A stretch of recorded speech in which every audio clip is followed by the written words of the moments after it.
আসসালামু আলাইকুম। আমি শফিকুল ইসলাম। পোল্ট্রি ফার্ম করুন, স্বাবলম্বী হন। গ্রেডিং পর্বে আপনাকে স্বাগতম। একটি সফল ফ্লক করতে, একটি সফল ফ্লক রেয়ারিং করতে আপনাকে অবশ্যই গ্রোয়িং পিরিয়ডে গ্রেডিং করতে হবে। গ্রেডিং একটা খুবই ইম্পর্টেন্ট বিষয়। গ্রেডিংটা আমি আজকে আপনাদের প্র্যাকটিক্যাল এবং থিওরিটিক্যাল দুটোই বলবো। প্র্যাকটিক্যাল কিভাবে গ্রেডিং করতে হয় এটা ডিটেলস আপনাদেরকে জানাবো। এই ভিডিওটি দেখে আপনারা যদি উপকৃত হন তাহলে আমার ইউটিউব চ্যানেলে সাবস্ক্রাইব করতে পারেন পরবর্তীতে বিভিন্ন আরো বেশি ভিডিও পাওয়ার জন্য। আচ্ছা, যাই হোক, এখন শুরু করছে কিভাবে একটি ফ্লকে গ্রেডিং করতে হয়। এটা একটি গ্রোয়িং পিরিয়ডের ম্যানেজমেন্ট। ফ্লকে গ্রেডিং এবং ইউনিফর্মিটি কিভাবে নির্ণয় করা হয়। গ্রেডিং এর প্রধান উদ্দেশ্য হলো প্রতিটি মুরগিকে ওজনের ভিত্তিতে সঠিক পেনে স্থাপন করা এবং সেই অনুসারে খাদ্যের সমন্বয় করা এবং সঠিক সময়ে মুরগির কাঙ্ক্ষিত ইউনিফর্মিটি অর্জন করা। গ্রেডিং এর প্রকারভেদ। গ্রেডিং দুই প্রকার: চোখ দিয়ে পর্যবেক্ষণ করে গ্রেডিং করা, আর দ্বিতীয়টি হলো স্কেলের মাধ্যমে ওজন করে গ্রেডিং করা। এখানে যে গ্রেডিংটা দেখতে পাচ্ছেন এটি হলো চোখ দিয়ে এটি স্কেল দিয়ে ওজন নিয়ে একটি একটি করে বার্ড, প্রত্যেকটি বার্ড ওজন নিয়ে গ্রেডিং করা হচ্ছে, এটা দেখতে পাচ্ছেন। আর প্রথমে আমি আগে বলে নেই যে চোখ দিয়ে গ্রেডিংটা কিভাবে করবেন এটা আগে বলে নেই, তারপরে আপনারা স্কেল দিয়ে কিভাবে করতে হয় এটা বলবো বিবরণ। এখন প্রথম সপ্তাহে বাচ্চার ওজন টার্গেট ওজন থেকে 10 থেকে 20 গ্রাম বেশি রাখতে চাইলে প্রথম থেকে চোখ দিয়ে দেখে ছোট বাচ্চাগুলিকে আলাদা করতে হবে এবং বেশি করে খাবার প্রদান করতে হবে। যদি দ্বিতীয় সপ্তাহে বাচ্চার ওজন টার্গেট ওজন থেকে 20 থেকে 30 গ্রাম বেশি হয় তাহলে ছোট বাচ্চার ওজন টার্গেট ওজনের কাছাকাছি হবে। ইহা গ্রেডিং এর একটি বড় সফল বিষয়। প্রথম 3 সপ্তাহের মধ্যে হ্যান্ড গ্রেডিং করে বাচ্চাগুলি 4টি গ্রুপে ভাগ করে ফেলতে হবে, এতে স্কেল গ্রেডিং এ ভালো ফল পাওয়া যায়। যদিও আমরা পুরো গ্রোয়িং পিরিয়ডে দুটি 100% গ্রেডিং করি, সেটি হলো প্রথম সপ্তাহে 100% গ্রেডিং এবং পঞ্চম সপ্তাহের প্রথম দিন 100% গ্রেডিং করা হয় এবং 10 সপ্তাহের প্রথম দিন 100% গ্রেডিং করা হয়। এবং এই ফার্মটি দেখতে পাচ্ছেন 3000 ক্যাপাসিটির একটা ফ্লক। এখানে মুরগির জন্য 4টা প্যান ইউজ করা হয়েছে, 4টা প্যান ব্যবহার করা হয়েছে। 4টে প্যানে আমরা 100% বডি ওয়েট নিয়ে 4টি ভেরিয়েশন ওজন নির্ণয় করে আপনার 4টা গ্রেডিং এর মধ্যে আলাদা আলাদা ওজন হবে এবং প্রতি সপ্তাহে ওজন নিয়ে সেটা নির্ধারণ করা হয়। আচ্ছা, এখানে যে দেখতে পাচ্ছেন এটি 10 সপ্তাহে 100% গ্রেডিং করা হচ্ছে।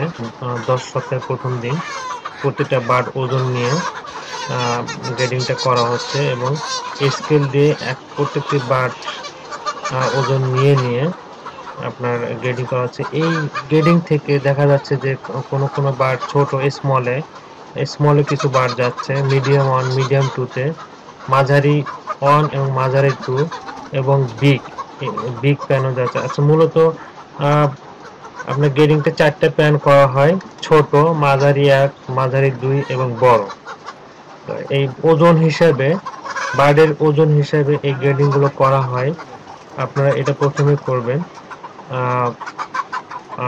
সপ্তাহের ওজন নিয়ে এটার 10%, এটা যে ওজন আসবে, অ্যাকচুয়াল ওজন আসবে, এভারেজ ওজন যেটা আসবে তার 10% প্লাস করবেন আর 10% মাইনাস করে যে ওজনটা হবে 10% প্লাসের উপরে যে বারগুলো থাকবে এটা বড় প্যানে রাখবেন এবং 10% মাইনাস করে যে ওজনটা থাকবে এটা ছোট প্যানে রাখবেন। আর বাকি যে রেঞ্জটা থাকবে এটা সোজা 2 ভাগ করে মাঝারি 1 এবং মাঝারি 2 এই 2 প্যানে আপনারা বারগুলোকে রাখবেন। আপনারা মনে রাখবেন যে সপ্তাহে যখন ওজন শেষ করবেন, 10 সপ্তাহের ওজন যখন শেষ করবেন বা 5 সপ্তাহের ওজন যখন শেষ করবেন গ্রেডিং করার সময়, ওই সময় যে অ্যাকচুয়াল ওজন আসবে সেই ওজনটাকে আপনি 10% প্লাস মাইনাস করে আপনারা প্রত্যেকটা প্যানে গ্রেডিংটা করতে পারেন।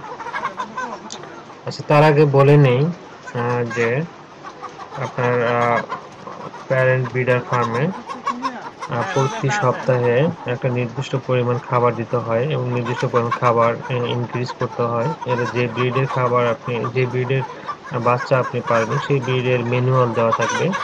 এখানে হাবার্ড ক্লাসিক ব্রিড পালা হচ্ছে এবং হাবার্ড ক্লাসিকের জন্য এই সময় প্রতি সপ্তাহে প্রতি প্যানে 2 গ্রাম এবং 3 গ্রাম করে খাবার ফিক্সড করে দেওয়া হয়। এই খাবারের ভিত্তিতে আপনার প্রতি সপ্তাহে 100 থেকে 100 গ্রাম অথবা 90 গ্রাম যেটা স্ট্যান্ডার্ড বরাবর আসে সেই অনুযায়ী খাবারকে বাড়িয়ে দিতে হয়। আপনারা দেখতে পাচ্ছেন এখানে কয়েকটা সুন্দর বার্ড, এগুলো গ্রেডিং করার পরে দেখতে পাচ্ছেন।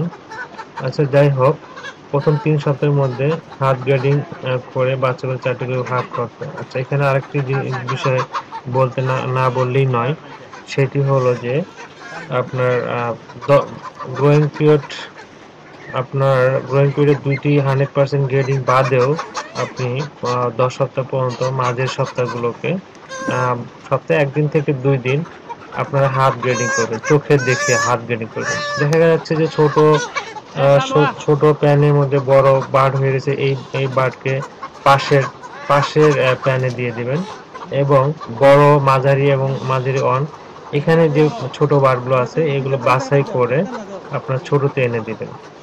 যার কারণে আপনার ছোট বার্ডগুলোকে সবসময় খাবার বেশি খাওয়ানো হয় এবং এগুলোকে দ্রুত বড় করে মোটামুটি প্রোডাকশন আসার আগে সমস্ত বার্ড একটা ইউনিফর্মে নিয়ে আসা হয়, যাতে সব বার্ড সমান হয় এবং একই সাথে প্রোডাকশন আসে এবং ইউনিফর্ম এই জন্য ইউনিফর্মিটি খুবই গুরুত্বপূর্ণ একটা বিষয়। আপনার বার্ড যত ভালোভাবে গ্রেডিং করবেন আপনার ফ্লকের ইউনিফর্মিটি ভালো হবে।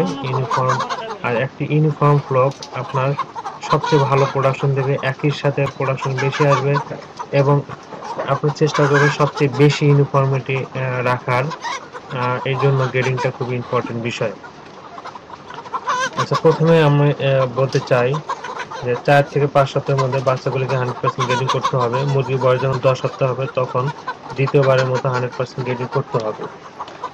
আপনি যে বার্ডগুলো দেখছেন অনেক সুন্দর বার্ড, অনেক সুস্থ বার্ড। আশা করছি এই বার্ড থেকে অনেক ভালো প্রোডাকশন পাবো, আমাদের কাঙ্ক্ষিত প্রোডাকশন এবং কাঙ্ক্ষিত বাচ্চা ডিওসি আমরা এখান থেকে পাবো। এটা একটা সুন্দর ফার্ম। গ্রোয়িং এর সময় এটা খুব জরুরি হয় সঠিক দৈহিক ওজন এবং ভালো ইউনিফর্মিটি থাকা। এটা আপনারা খুব খেয়াল করবেন। বাচ্চার ওজন, মুরগির ওজন যেন আপনার বড় প্যানের ওজন এবং ছোট প্যানের ওজন দেখা যাচ্ছে যে প্রতি সপ্তাহে স্ট্যান্ডার্ড থেকে 100 গ্রামের বেশি যেন না হয় এবং ছোট যে প্যানটা এটা যেন 100 গ্রামের নিচে না হয়। মাঝামাঝি যেন আপনার প্রত্যেকটা প্যানের ওজন থাকে এবং মোটামুটি ইউনিফর্মিটি 80-র উপরে হলে ভালো হয়, তবে 90 হলে আরো ভালো হয়, 90 ইউনিফর্মিটি হলে আরো ভালো হয়। আপনারা দেখতে পাচ্ছেন যে এই ফার্মের প্রত্যেকটা বার্ড একটা একটি করে ওজন নিয়ে সারাদিন অনেক পরিশ্রম করে ওজনের গ্রেডিংটা করা হচ্ছে। এই বার্ডগুলো দেখতে পাচ্ছেন, এটি মিডিয়াম টু মানে মাঝারি 2-এর বার্ডগুলোকে আটকিয়ে এখান থেকে বার্ডগুলো 100% গ্রেডিং ওজন নিয়ে কোনো বার্ড ছোটটাতে, কোনো বার্ড মাঝারি একে, কোনোটা মাঝারি 2 এবং কোনো বার্ড বড়তে চলে যাচ্ছে ওজন অনুযায়ী এবং আমাদের রেঞ্জ অনুযায়ী। আপনারা দেখতে পাবেন এটা আসলে ভিডিওতে দেখানো সম্ভব হচ্ছে না, কারণ হলো এটা হাতে কলমে অঙ্কের মতো করে আপনার গ্রেডিংটা করতে হয়। আমি আবারও বলছি যে একটি একক অর্থাৎ ওজন নিতে হয় 10% মুরগির এবং 20% মোরগের ওজনের প্রতি সপ্তাহে। যদি এর চেয়ে বেশি নেন তাতে আরো ভালো। এই ওজন গণনা করে ইউনিফর্মিটি নির্ণয় করে এবং এই ওজনের এভারেজ অ্যাকচুয়াল ওজন থেকে 10% প্লাস এবং 10% মাইনাস করে এখান থেকে আপনার 4টি প্যানের বডি ওয়েট বা ওজন নির্ধারণ করা হয় প্রথমত গ্রেডিং করার আগে। আমি যেটা সাজেস্ট করি 10% প্লাসের উপরে যে বার্ডগুলো থাকবে এগুলোকে বড়, 10%-এর নিচে যে বার্ডগুলো থাকবে এগুলোকে ছোট এবং মাঝখানে যে রেঞ্জটা থাকবে এটাকে 2 ভাগ করে মাঝারি 1 এবং মাঝারি 2 করে 4টা প্যান করে এখানে বার্ডগুলোকে আপনি ওজন নিয়ে এই প্রত্যেকটা প্যানে আপনি ওইভাবে রাখবেন। আচ্ছা, আপনার ফার্মে একটা জিনিস লক্ষ্য করবেন, সেটি হলো যে উচ্চ ইউনিফর্মিটি এবং কাছাকাছি দৈহিক ওজন পরবর্তীতে খাদ্য বাড়ানো নির্দেশ করে। ২০ সপ্তাহ বয়সে একটি ফ্লোকে কমপক্ষে আদর্শ ইউনিফর্মিটি ৮০% অথবা এর বেশি হলে আরো ভালো হয়। গ্রোইং সময় অতিরিক্ত খাবার দিলে দৈহিক ওজন বাড়ে। সেজন্য অতিরিক্ত খাবার দেওয়া যাবে না। আপনার স্ট্যান্ডার্ড চার্ট দেখে ওজন দিবেন। মুরগির দৈহিক ওজন নির্ণয়ের ক্ষেত্রে খাদ্য একমাত্র হাতিয়ার নয়। একটা মুরগির স্বাস্থ্য কাঠামো বৃদ্ধির প্রবণতা অবশ্যই বিবেচ্য বিষয়। ইউনিফর্মিটি কমে যাওয়ার কতগুলি কারণ আমি আপনাদেরকে এখন বলবো। খাবার এবং পানির পাত্রের অপর্যাপ্ততা, খাদ্য বিতরণ সময় বেশি হলে, ফিডিং প্রোগ্রাম যথাযথ না হলে, অপর্যাপ্ত ফ্লোর স্পেস, খাবার লিটার, নিম্নমানের খাবার, অসম খাবার বণ্টন, তাপমাত্রা নিয়ন্ত্রণ সঠিক না হলে, ভ্যাকসিনের প্রতিক্রিয়া, ঠোঁট কাটা ঠিকমতো না হলে, বিভিন্ন রোগ ব্যাধি যেমন কক্সিডিওসিস, গামোরো, অ্যাসপারজিলোসিস ইত্যাদি, অতিরিক্ত নাড়াচাড়া করা। এই বিষয়গুলো যদি আপনারা খেয়াল করেন তাহলে আপনার অবশ্যই মুরগির ইউনিফর্মিটি ভালো থাকবে, প্রোডাকশন ভালো আসবে, একই সময়ে প্রোডাকশনটা আসবে।